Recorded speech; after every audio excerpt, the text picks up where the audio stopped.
Unpacking the Ukraine conflict, a deeper look. Explore the hidden factors and strategic blunders that may have contributed to the current crisis. NATO expansion. Broken promises.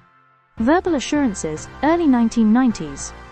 Russia was assured NATO wouldn't expand 1 inch to the east beyond Germany. Feeling betrayed, NATO's subsequent eastward expansion led Moscow to feel betrayed, as pledges were never formalized. Kennan's warning, 1998. U.S. diplomat George F. Kennan warned NATO expansion was a tragic mistake, risking a new Cold War. Russia's red lines. Russia consistently opposed NATO's encirclement, viewing it as an existential threat. Niet means niet.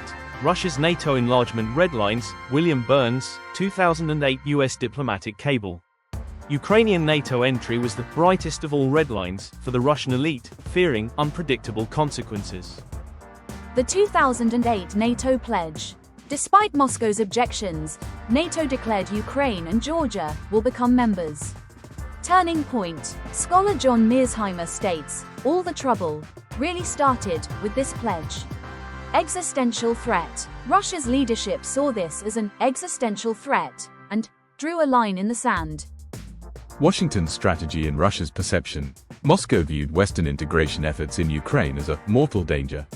1. NATO expansion, relentless push for military alliance closer to Russian borders.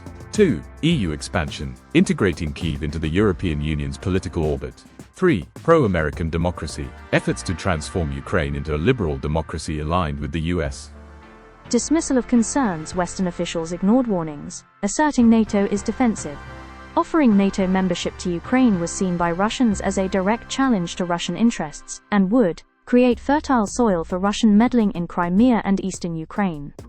William Burns, 2008 memo. Mearsheimer, US and European allies share most of the responsibility for this crisis. Western meddling. The Maidan uprising. The 2013-2014 Maidan protests, portrayed as spontaneous, had extensive Western sponsorship. 1. Nuland's involvement. Assistant Secretary of State Victoria Nuland handed out pastries to protesters. 2. U.S. investment. Nuland revealed the U.S. invested over $5 billion to assist Ukraine, via USAID and NGOs. Orchestration of regime change. A leaked call exposed Washington's role in shaping Ukraine's next regime. Arseniy Yatsenyuk, favored by Washington, became prime minister after Yanukovych fled. War profiteering, industry windfall $280 billion. Defense and energy sectors gained enormously, forming a war coalition. The Ukraine conflict is argued to be a product of Western strategic deliberate provocations.